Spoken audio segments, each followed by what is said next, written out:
L'invité de ce Smart Impact, c'est Jean-Pierre Martin. Bonjour. Bonjour. Bienvenue. Vous êtes le cofondateur de Mobili. Vous l'avez créé avec Christophe Duvernois. C'est une librairie itinérante et éco-responsable. Déjà, je veux bien remonter à l'origine. Comment vous avez eu l'idée ? Alors, merci de me recevoir tout d'abord. Et puis, c'est une idée que j'ai eue dans ma vie d'avant, parce que là, je suis retraité. J'étais patron d'une agence d'événementiel que j'ai fermée en 2024, début 2024, pour prendre ma retraite. Et j'organisais les 10 dernières années des tournées des plages pour une librairie itinérante pour un gros éditeur parisien. Okay. Donc on faisait les plages et tout ça, et les gens me disaient mais c'est bien, ça marche bien l'été, mais nous on aimerait bien vous voir en ruralité parce qu'il n'y a personne.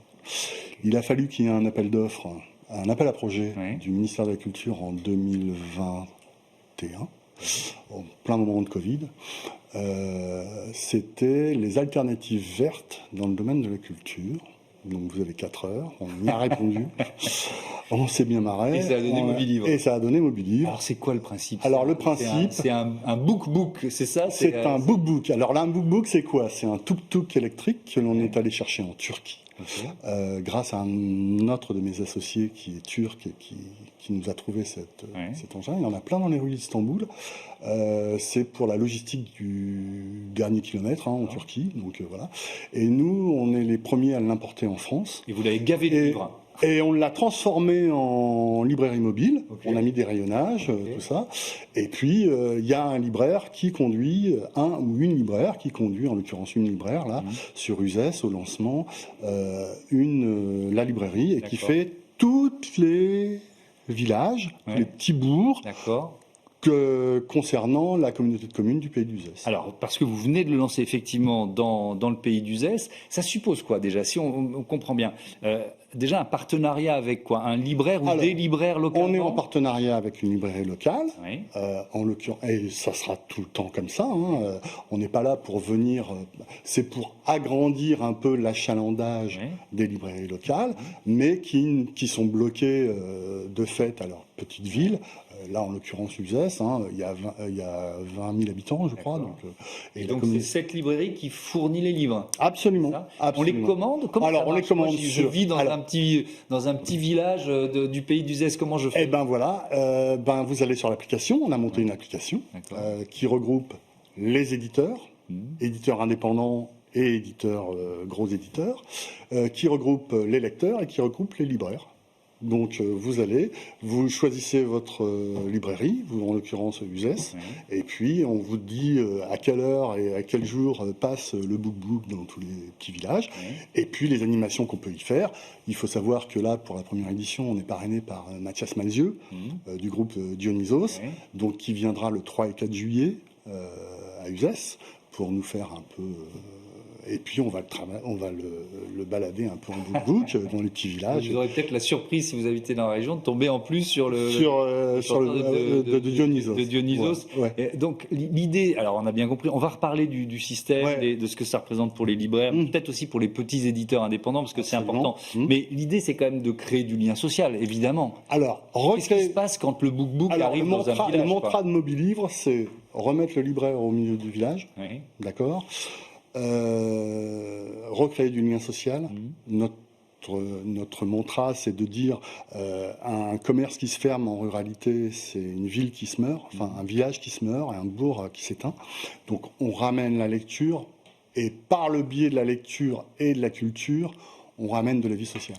Parce que qu'est-ce qui se passe ? La librairie itinérante, le book-book, il s'installe pour quoi ? Quelques heures, une demi-journée ? Quelques heures, en fonction des événements qu'il peut y avoir. Ça peut être un marché, ça peut être un tiers-lieu qui a une animation, ça peut être une activité sociale qui se passe, ça peut être une médiathèque. Qui a envie de voir. Ça peut être un club de lecture. Les gens peuvent se regrouper en club de lecture. Et nous, on se déplacera le book-book pour faire un peu comme les Tupperware, les réunions Tupperware. Voilà, on vient présenter les nouveaux bouquins. Et même du cinéma, j'ai vu ça. Vous allez projeter des films. Pour l'instant, c'est encore en développement, mais on est allé voir... en fait, c'est le même système.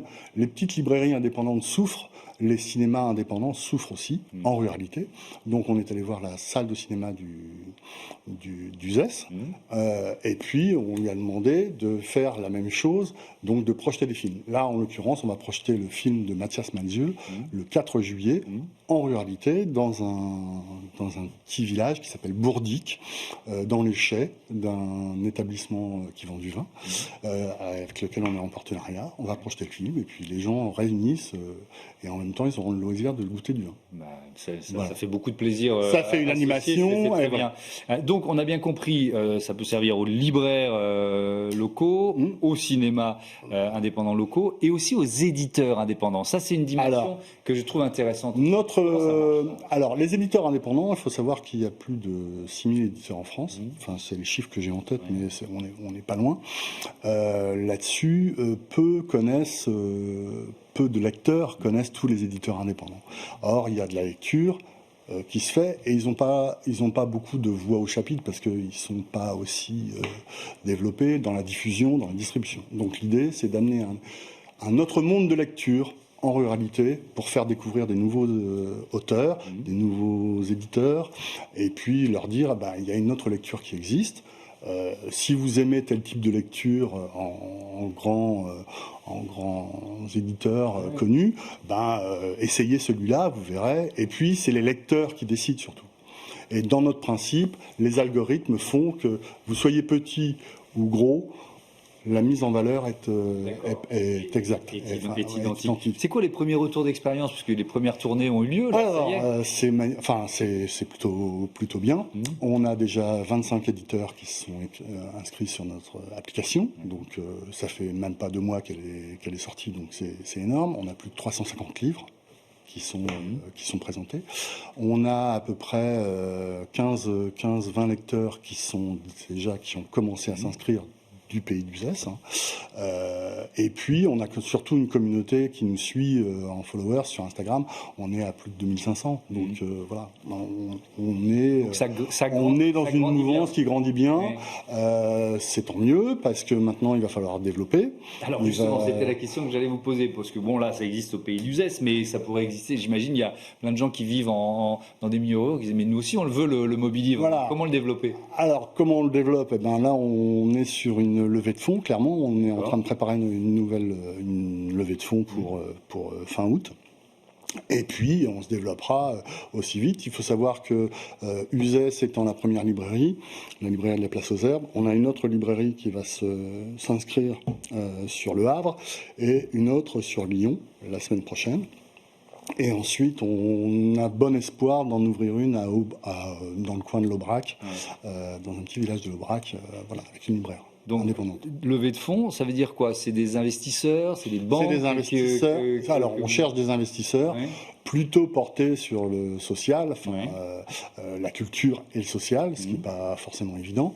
Et puis, on est en recherche, on aimerait bien trouver quelqu'un genre Maïf, MGEN, des gens comme ça qui s'occupent aussi de la lecture. Et puis qui sont dans cette logique aussi de maillage territorial. Voilà. C'est quoi le modèle économique alors vous êtes à la retraite, mon associé cofondateur aussi.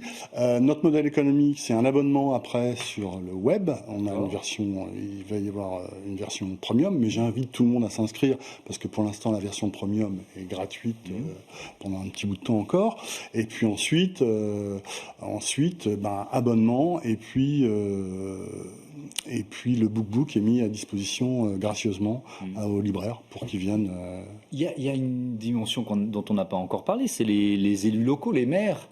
Est-ce qu'ils sont partie prenante? Est-ce qu'ils vous soutiennent Les difficultés actuelles budgétaires, on n'a pas beaucoup Alors là, on est soutenu par la communauté de communes du Pays du ZES, que je remercie d'ailleurs, Monsieur Verdier, le président Verdier. Pour l'instant, au ministère de la Culture, on attend un peu de voir ce qui va se passer, mais les budgets ne sont pas, les réductions budgétaires sont carrément en place. Donc, tout le monde cherche à faire des économies. Mais évidemment, il y a plus un ministère de la Culture, mais C'est quoi? C'est à la dimension d'une communauté de communes, d'un département ou d'une région qui dirait département, région, oui.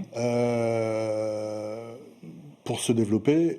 Clairement, nous, on s'attend à ce que les lecteurs surtout s'inscrivent pour créer notre indépendance financière. Oui. J'ai vu en préparant l'émission que vous voulez devenir une société coopérative d'intérêt collectif. Absolument. C'est quoi cette absolument. idée? On va terminer là-dessus. Une SIC. L'idée à terme, dans 3-4 ans, c'est de transformer cela en SIC pour que cette librairie Immobilivre, enfin cette société Immobilivre, appartienne à ses lecteurs, aux éditeurs et aux libraires qui l'ont fondée et qui se sont abonnés. Voilà. Merci. Et là, je pourrais prendre ma retraite.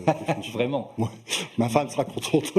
Merci beaucoup Jean-Pierre Martin et bon vent à Mobilivre. On passe à notre débat, le bois comme matériau de construction.